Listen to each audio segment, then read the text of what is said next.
நான் ஓடிஐயிலிருந்து ஓய்வு பெறலை, இதுதான் என்னுடைய திட்டம்னு ரோஹித் சர்மா சாம்பியன் டிராஃபி தொடர் வெற்றிக்கு பிறகு பேசியிருக்காரு. ஸோ ரோஹித் சர்மா வெற்றிக்கு பிறகு என்னென்ன விஷயங்கள் பேசியிருக்காரு அப்படிங்கிறத பற்றி தான் பார்க்க போகிறோம். விசஸ் நியூசிலாந்து இவங்க ரெண்டு பேருக்கும் இடையான சாம்பியன் டிராஃபி தொடருக்கு பிறகு இந்திய அணியை சேர்ந்த மூத்த வீரர்களான விராட் கோலி, ரோஹித் சர்மா, ஜடேஜா ஓய்வை அறிவிக்க போகிறாங்கன்னு ரசிகர்களே வைரலாக்கிட்டு இருந்தாங்க. இந்த நிலையில் சாம்பியன் டிராஃபி தொடரில் இந்திய அணி நியூசிலாந்தை வீழ்த்தி கோப்பையை தட்டி தூக்குனாங்க. ஸோ வெற்றி பெற்றதுக்கு பிறகு யார் ஓய்வு அறிவிக்க போகிறான்னு ரசிகர்கள் பார்த்துட்டு இருந்தாங்க. ஆனால் யாருமே ஓய்வு அறிவிக்கலை.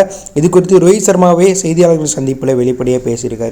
வெற்றிக்கு பிறகு செய்தியாளர்கள் சந்திப்பில் பேசிய ரோஹித் சர்மா, 2019ஆம் ஆண்டு வருடம் நடந்த உலகக்கோப்பை தொடரில் நான் ஒரு பிளேயராக அதிக ரன் அடித்தேன். ஆனால் அந்த தொடரில் எங்களால் வெற்றி பெற முடியலை. ஆனால் இந்த மேட்ச்சில், அதுவும் ஃபைனல் மேட்ச்சில் நான் சிறந்த முறையில் விளையாண்டு இந்திய அணி வெற்றி பெறதை நினைக்கும் போது ரொம்பவே மகிழ்ச்சியாக இருக்குது, மன நிறைவாக இருக்குது. ஒவ்வொரு மேட்ச்லேயும் எங்கள் வீரர்கள் ப்ரெஷரை எதிர்கொண்டு சிறப்பாக விளையாண்டாங்க. இந்த கோப்பை இந்திய நாட்டில் உள்ள ஒவ்வொரு குடிமகனுக்கும் நான் அர்ப்பணிக்கிறேன். ஏன்னா அவங்க அனைவருமே நாங்கள் வெல்ல வேண்டும்னு எங்களுக்கு ஆதரவு கொடுத்தவங்க. இந்த தொடரிலேயே ஐயர் ஒரு சைலண்ட் ஹீரோ.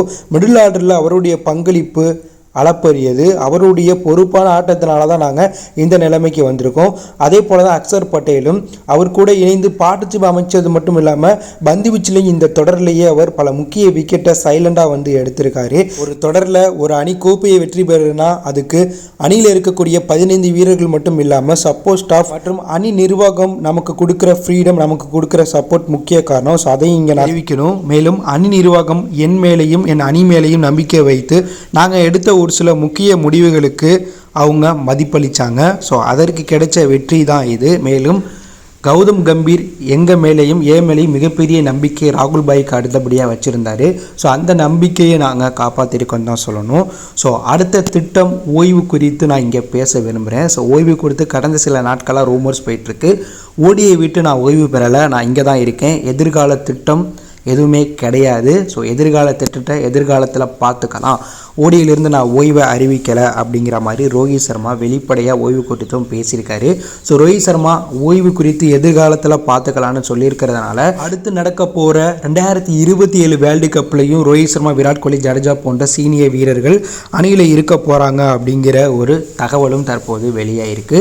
ஸோ வெற்றிக்கு பிறகு ரோஹித் சர்மா செய்கிற அக்சர் பட்டேல் தாங்க சைலண்ட் ஹீரோன்னு கெத்தா பேசி, அது மட்டும் இல்லாமல் ஓய்வெல்லாம் பெறலை, 2027 பெரிய சம்பவம் இருக்குன்னு சொல்லியிருக்காரு. இதை பற்றி நீங்கள் என்ன நினைக்கிறீங்க? ஸோ ரோஹித் சர்மா 2027 கேப்டனாக இந்திய அணியை வழிநடத்தி கோப்பையை வெற்றி பெற்று கொடுப்பாரா அப்படிங்கிற கருத்தை கமெண்ட்ல லீவ் பண்ணுங்கள். தேங்க்யூ ஃபார் வாட்சிங்.